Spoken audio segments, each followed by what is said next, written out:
U nedelju, dan posvećen Vaskrsenju Hristovom, 3. januara po novom, a 21. decembra po starom kalendaru, Pravoslavna crkva molitveno slavi Svetog Petra Kijevskog i svetu mučenicu Julijanu.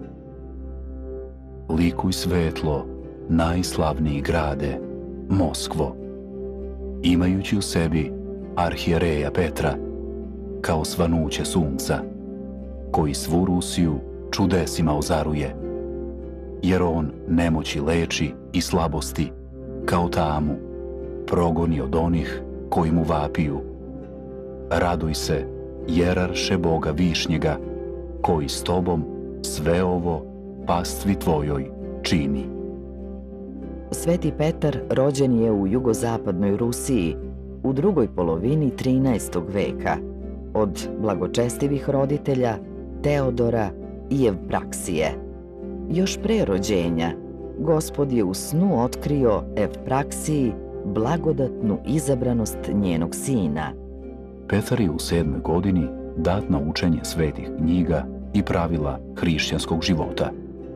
U početku je zaostajao za svojim vršnjacima, što je kod njegovih roditelja izazivalo veliku žalost. No jedne noći, silom i milošću Božjom, maleni Petar je na čudesan način nagrađen darom učenja i za kratko vreme je prevazišao svoje vršnjake.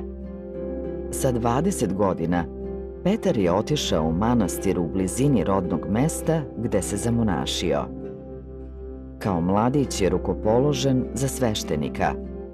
Pored mnogih manastirskih dužnosti, Sveti Petar je ubrzo pokazao izuzetan talenat za ikonopis. Od mnogobrojnih ikona koje je naslikao, najpoznatija je Petrovska ikona Božije Matere. Posle dužeg prebivanja u ovom manastiru, Petar se po blagoslovu igumana udaljio na usamljeno i pusto mesto, na reci Rati, i tu sačinio sebi obitavalište. Na tom mestu podigao je crkvu Hrista Spasa i za kratko vreme osnovao manastir.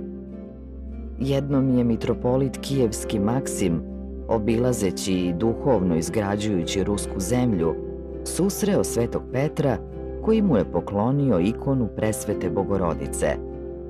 Pred ovom ikonom se mitropolit molio do kraja svog života za spasenje poverene mu ruske zemlje. Nakon smrti mitropolita Maksima, dugo je blaženi Petar u svojoj skromnosti odbijao mitropolitsku dužnost. No najzad postavljen je za mitropolita Kijevskog i sve Rusije i posvećen u Carigradu od patrijarha Atanasija. Kao mitropolit upravljao je revnosno i predano crkvom ruskom punih 18 godina. Sveti Petar zaslužan je za podizanje velikog Uspenskog hrama u Moskvi, u kojem je još za života svojim rukama sagradio sebi grobnicu. Unapred od anđela obavešten o svojoj končini, ovaj Božji sluga i pastir narodni upokojio se mirno u današnji dan 1326. godine. Na njegovom grobu, silom Božjom, dešavala su se mnogobrojna isceljenja.